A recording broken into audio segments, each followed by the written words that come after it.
Welcome to Face to Face. This is a show about change and what's next. It's a show that asks questions and peels back the layers of our average everyday experience and goes beyond scratching the surface. We interview people doing incredible things who are making a difference around the globe. Join me as we listen in and get one step closer to understanding that big ideas shared create collaboration. Collaboration can inspire community, and communities create social change. I'm David Peck, and this is Face to Face.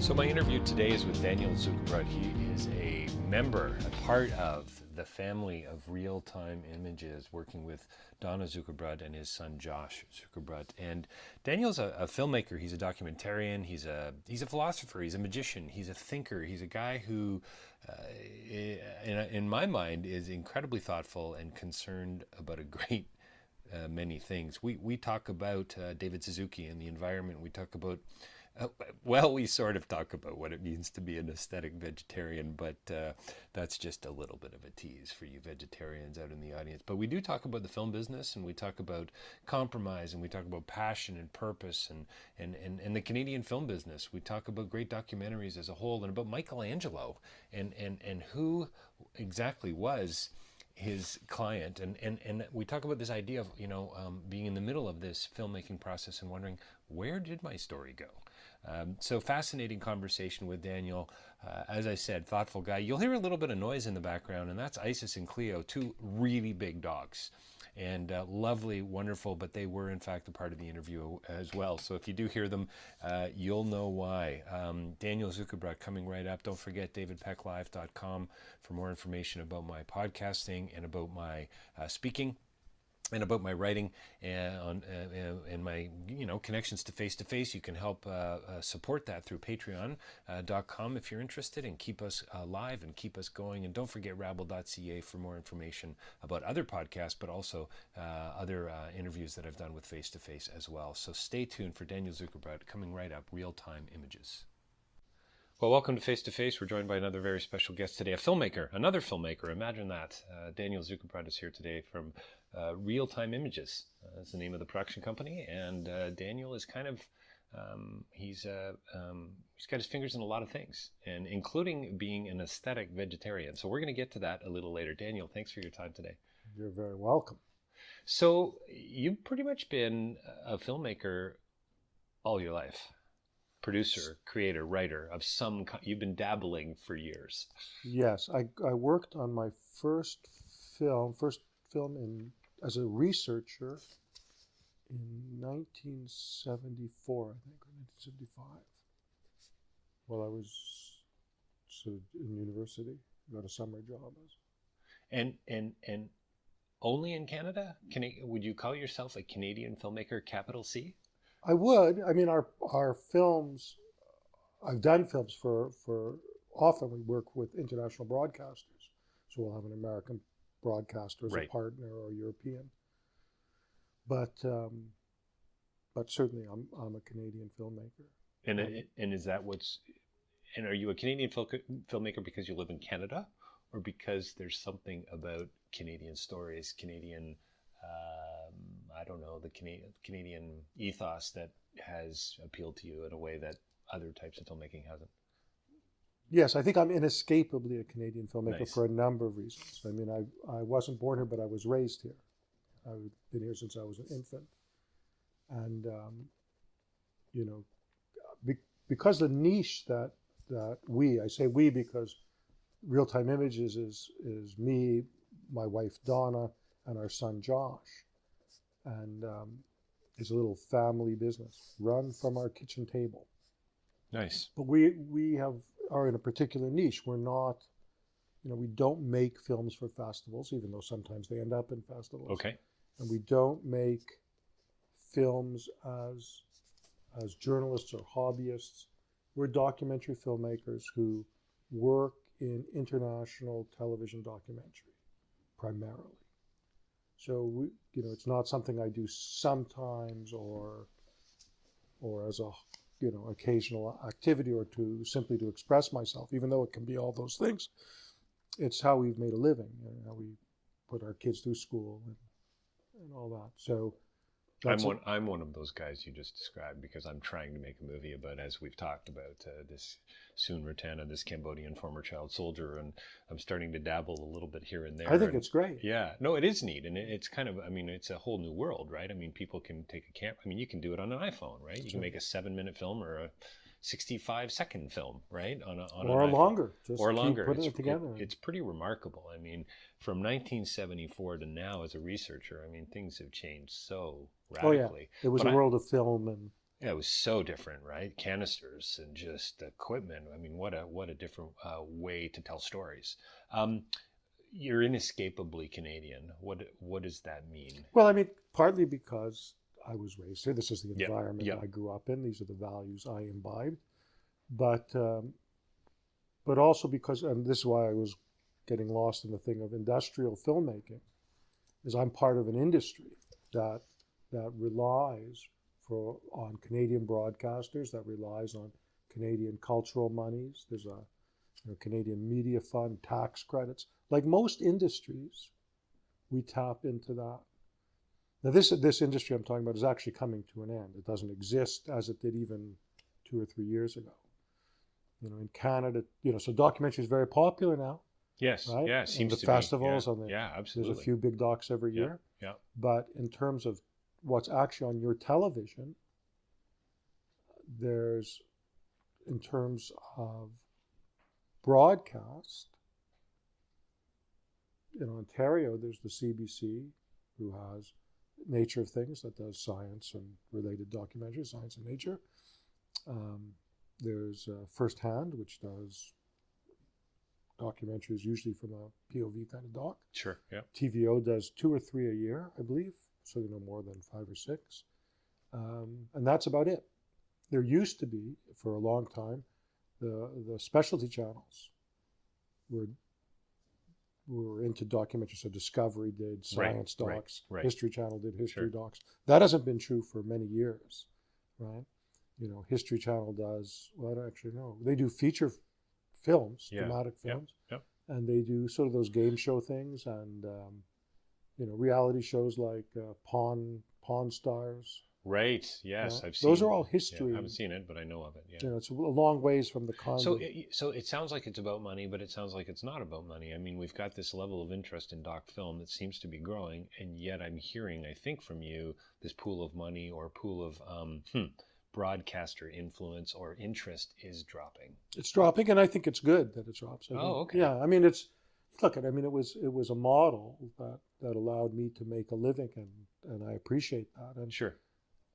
And it of all the arts. So, for instance, Michelangelo had a client when he painted the Sistine Chapel. He didn't get to express himself freely. He had a subject matter. I'm sure the Pope came in and said, no, I want the wings like this. Can't you use really purple? It shouldn't be, And that was the situation for most artists through most of our time, I guess. Except, I'm sure there were always amateurs. But it's very true of the film business. And everybody always points out that it's the film business. Film is the $1 million pencil. If you want a freedom to create, you write a novel. If you want to make a film, you had to, and I use the past tense there, you had to have been prepared to come to terms with somebody else's agenda. Right? And certainly that was true for television. So you weren't creating art for art's sake. In other words, you had a product, you had to deliver, you had deadlines, you had a Gantt chart. That's right. That's right. Absolutely. And I still think that discipline of television is great, and for filmmakers, it's a wonderful thing to go through, to have that discipline and know you can deliver on budget, on schedule, no matter come hell or high water. Right. that's great, but you're dancing to somebody else's tune, Right. right? Right. And for us, what we tended to do, and it's one of the reasons we never tried to become a big company. We didn't want to do films we weren't interested in. So we tried to find a compromise where we were doing films that interested us and meeting the broadcasters' needs. They were putting up the money, and we would, try to keep them happy. They were our clients, but still do the films we wanted to do. Sure. And generally, we were able to do that. Generally, we found broadcasters who were interested in the same things, who had the same kinds of sensibility as we did, and that made it possible. Did you ever find that, you had to, I've heard this from other filmmakers. I've been fortunate enough now to interview a lot of documentarians at Hot Docs and Human Rights and Film Festival and TIFF and so on, and these are filmmakers now that we're talking about have taken 3 and 5 and 7 and sometimes 10 years to make films, totally the opposite of you and how you've approached it, from a business perspective, let's say. But did you ever find those editorial decisions or artistic decisions where you really, you're in a boardroom and you go, no, sorry, we're not going to do that because, I know we have a contract with you, but we got to keep this in? Or, did you ever run up against a lot of that, or did you just sort of work that out over time? I mean, that's part of being a great director, I suppose, too, right? How do you manage all of that? Right. You're managing everything, right? You are a relationship manager at some point. Absolutely, you are. But yes, the answer is yes. We have run into those kinds of situations, but rarely. Rarely where they actually were not resolvable. Rarely where we said, take my name off this production, or screw you, you're getting our cut, and ended the relationship. But we also do other things. I mean, we're currently working on a film that we've been working on for 3 years. We have no broadcaster for it, even though we did receive some initial funding. Hopefully it'll be that in the next year or so. But it's a passion project, and we usually try and have something in the works that we have no strings attached to, that we're doing simply for ourselves. Sometimes that works out, and sometimes it doesn't. I think you understand that, it's a little bit akin to the situation you may find yourself in. Hopefully you don't, but projects that you start and you work on and you film, and they just don't happen. At some point you shelve them and hopefully finish them sometime in the future. Well, what's interesting about what I'm working on, and it's kind of interesting that we're even chatting about it, is total passion project. And yet I've realized in the last little while, in order to get this made, because I don't have the skills, I'm kind of the producer, I suppose, director, if you want to call it small d, I need to bring in some experts, some pros, and I can't do that unless I'm in a class with a whole lot of other passionate students who want to make this film with me. I need to raise some money to hire a few pros. And that's why these projects do take so long and do take so much commitment, and why I want to stand up and applaud, doc filmmakers who have taken 7 and 8 and 10 years. I mean, the commitment's crazy, right? The commitment to the story, the commitment to social change, it seems to me, is also really interesting. Speaking of social change, you've done a lot of work with David Suzuki, the nature of things, science, environment, climate.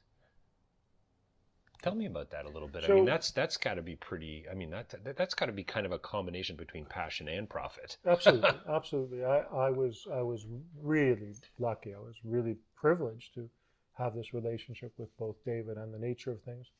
And it started when I was young. I had worked on one film. I had a pal who was a director who had been hired by CBC, who encouraged me to go talk to Jim Murray, who was then the executive producer of the nature of things. And Jim had 2 things he loved: film and the environment. Those were his 2 big passions, and he was totally committed to both. And he was fearless. He didn't care about ratings or the job description or his bosses. And they lived in fear of him. And, because he was such a passionate and honest and direct person. And Jim, to my great luck, took me on, and I would work, 1 day a month sometimes, and sometimes 3 days a month, and then it grew into, kind of an internship, sort of. It was. I mean, it was a job. I'd get paid. I'd get paid for the amount of days I worked, and it just grew. And I was not in a hurry. I saw a lot of people come in who had, finished film school, they got a job there and quit, a month later because they weren't directing films. Right. And right. I didn't know shit, and I wasn't in a hurry. Right. But I was interested in science. I was passionate about activism, environmental activism, and this was during the 80s and early 90s under Jim Murray's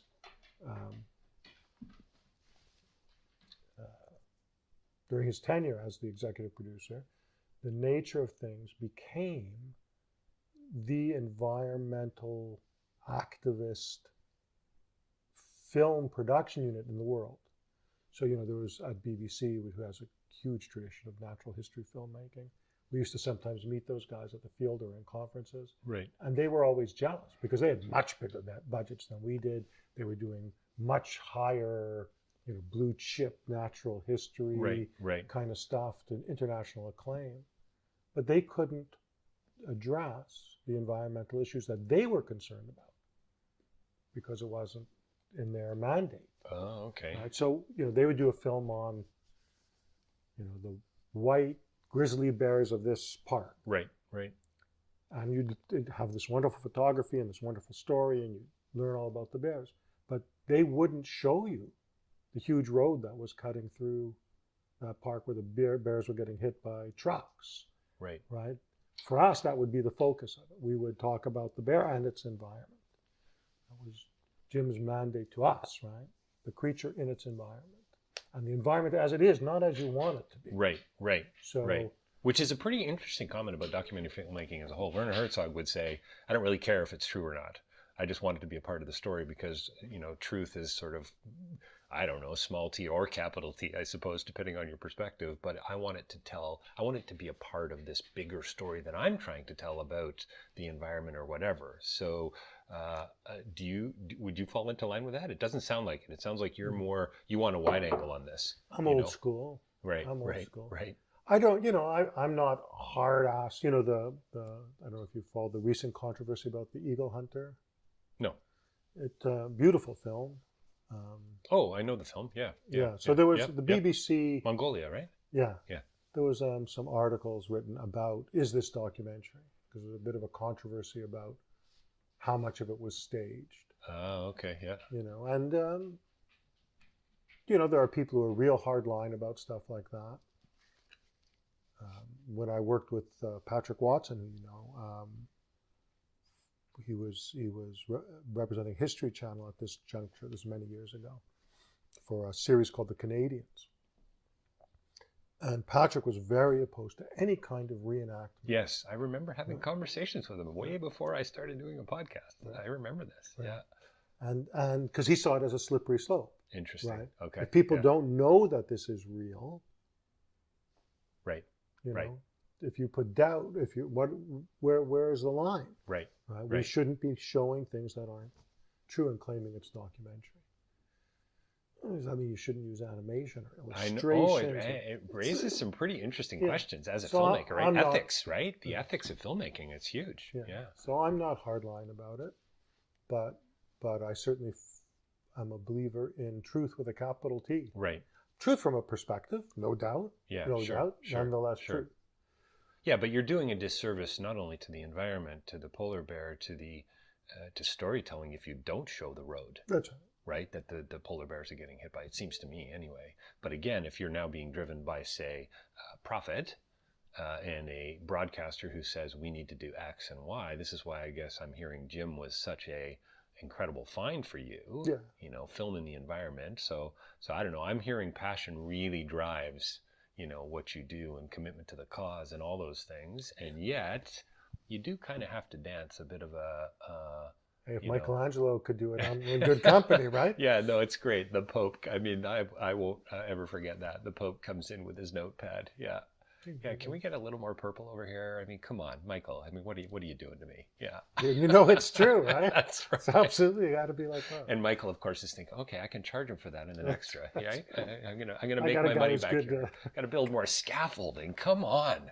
Yeah, it's very funny. Yeah. So creatively, what I mean, you played every role, it sounds like to me. I mean, researcher, you know, you made, before the recorder was on, you commented about sweeping floors to me on another job that you had years ago. Oh yeah, yeah. But you've produced, you've directed, you've written, you've edited, no doubt. Where do you get the most joy? Where do you take the most pleasure, would you say? Is it watching it at the end? Seeing it all come together? You know, the whole process is great. It can. There are moments that are terrible. I bet. Right? I bet. When you've done the thing, you've shot it all, and you've got miles and miles of tape, and you're saying, where did my story go? Right? Many sleepless nights trying to. It's a great line. But that whole puzzle of putting it together and watching it come together and the collaborative nature of most filmmaking. I mean, it's all, for me, that's all a great joy. The research period is wonderful. You talk to people who know their stuff. It's great. You're interested in something, you call up some guy who actually does this, Oh, you just won the Nobel Prize for I don't know what. You got a few minutes. Well, making a film. Well, and having the nature of things on your business card is not going to hurt, right? I mean, it's a calling card of a sort, certainly right? in those environments, in the scientific world, the medical world, and the environmental world, it was a powerhouse, and it was certainly an international reputation and opened many doors. And we tried to be attentive to that. We tried to make sure that the next filmmaker who came along would get a good welcome. We tried not to burn people out or to misrepresent them, or we wanted our scientists to feel like they recognized themselves and their work in what we were presenting. That's not always the case for science journalism. Right? Most of what you read in the media, if you went back to the scientists who were doing that work, they wouldn't be very happy. Right. No, for sure. It's interesting. Are you a doc filmmaker or are you a journalist? When I started Nature of Things, David said to me, "Oh, so you want to be a science journalist?" And I said, "I don't think so." Right. I don't think so. I didn't start off thinking I should be a filmmaker or a documentarian or a journalist. It evolved, and I certainly like doing science docs. I've had a long interest in science and dabbled with the idea of doing graduate work in history of science before I was saved by filmmaking. Right. But so it's a deep interest, but I'm not a scientist and I'm not a journalist. When Mark Starwitz was the head of documentary for CBC, we had a bit of a tiff because I said, I'm not a journalist, and he got very upset with me because he's somebody who sees himself as a journalist. And what Well, CBC and there's a certain protocol, and there's the 10 steps to being a better journalist, right? There's certain things you do in order to... I'll tell you, I never had an interest in being a journalist. Today, I would consider, if I was a kid looking for a job, I would consider becoming a journalist. Huge responsibility today in this and world ever, of alternative facts. Holy cow. I mean, it's just, well, it's interesting, I'm coming up on 300 interviews. I've been doing this now for a few years. I've been introduced a few times as a journalist, and I'm actually really uncomfortable with that. Yeah. I'm a conversationalist. I'm a guy who loves film, and I'm here to chat with you about what this great movie you've made. That's it. Yeah. I'm here to celebrate, what you do. You know what I mean? That's a kind of journalism. But it is a kind of journalism in a sense, isn't it? When you start to ask deeper questions. So So I'm with you. Yeah, I'm good. in the same boat. Good. I can sweep a pretty mean floor too. So we're in good company. Can documentary film change the world? Does it change the world? Is it incremental? What changes the world? I mean, it's part of the thing. You see I'm sure it's happened to you. You see a documentary or a drama. You see something. You read a book. You see a news thing, and you shift your perspective. You act slightly differently. Or nice. It shifts you a lot, and you change direction, and you do something new with your life. So I mean, it's all part of our ongoing communication, isn't it? And communication changes the world. And this documentary or whatever, I mean, it's telling a story of some kind, whether it's a truthful story. Right. It doesn't mean that, you can have a drama that's a truthful story, no doubt. Sure. Within its own I like to talk about pointing to truth. Mm. I mean, I'm a capital T truth guy too, but I'm a small T truth guy. I mean, I part of the reason I wouldn't like a reenactment is because most of them are just so poorly done. It's not so much about the truth thing. It's because I think it can. It's an aesthetic issue. It's an aesthetic, yes. A lot of things are aesthetic issues. Yeah, it's true. It's true. So well, what's interesting, you mentioned earlier about this collaborative nature of filmmaking. It's one of the things that's always fascinated to me.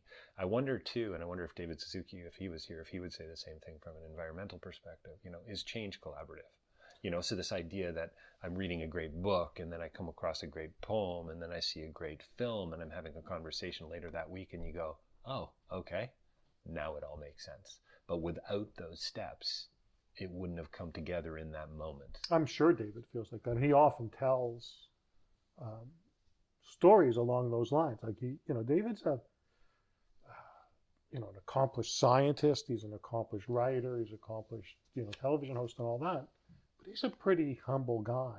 I mean, he knows his own worth, but he also knows its limits. And he's very quick to tell people that, look, you think I'm David Suzuki who you see on television, and I'm that because there's somebody who writes my lines, and there's somebody who takes makes me look great, and there's somebody who makes me sound great.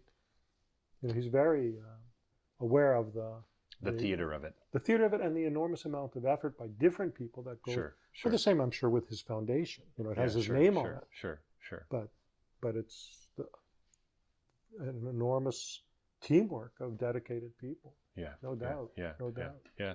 So I've heard rumor that you've dabbled in magic, sleight of hand magic over the years. Who told you that? Oh, I've heard it from a few different. I do my research, Daniel. Has that had an impact? Well, in the way you make film and the story, and maybe more importantly, the stories that you look for. Yes. I think on both levels. I think it's all part of the same. If this was a video podcast, by the way, I'd be asking you to show us something right now. Yeah, well, you'd be out of luck.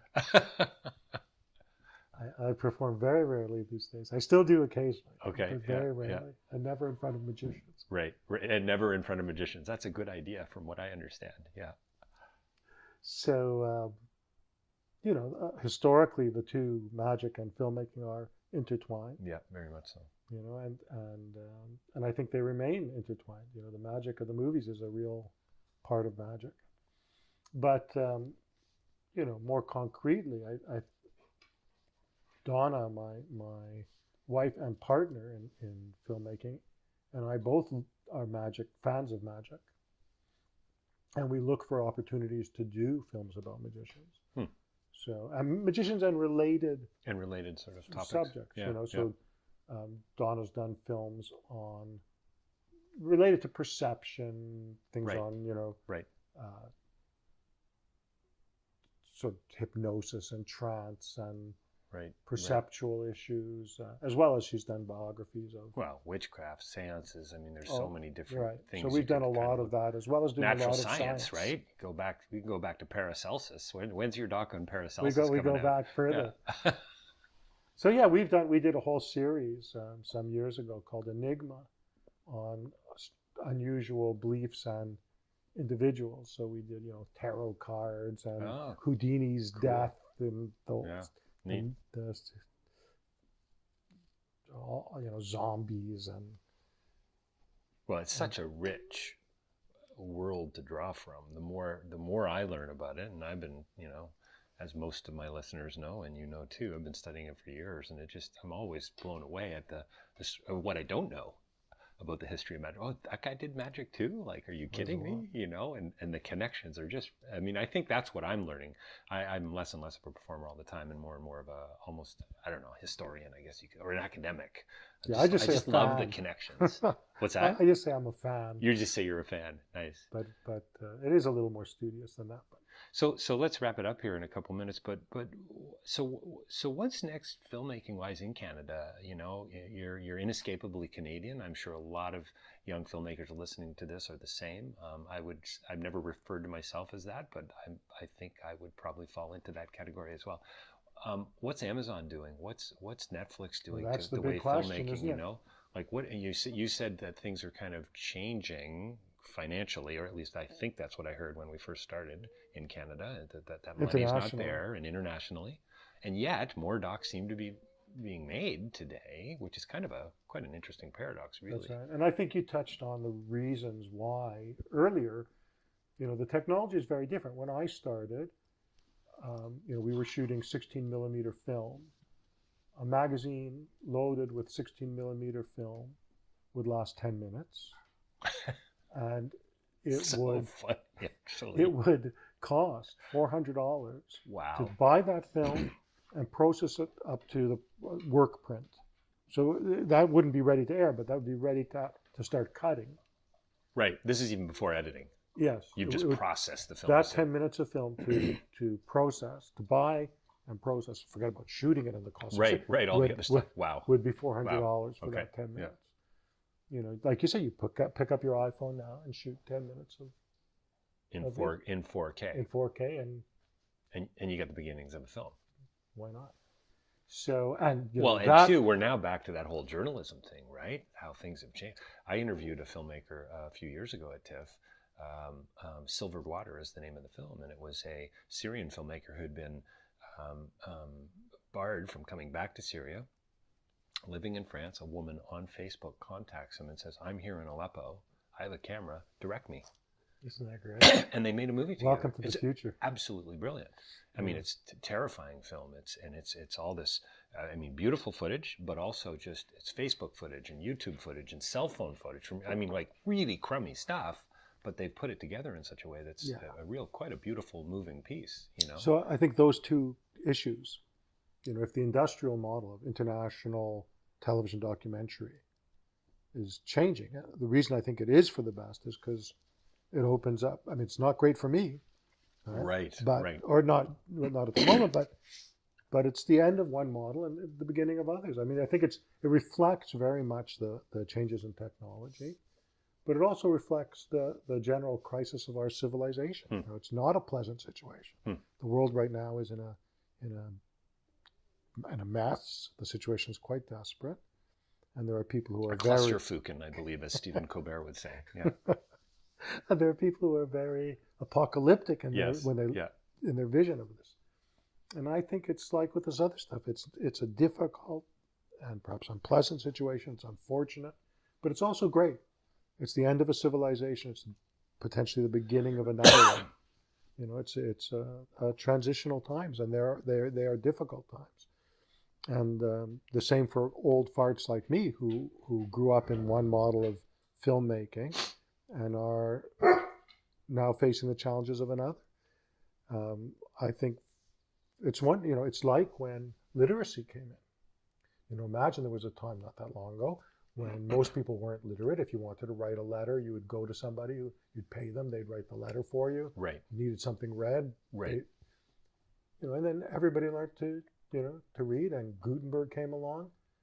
And suddenly you say, well, everybody could be a writer. Yes, everybody could be a writer. And I don't think that meant everybody became a writer. Right. And certainly not everybody became a good writer. Yeah. Right?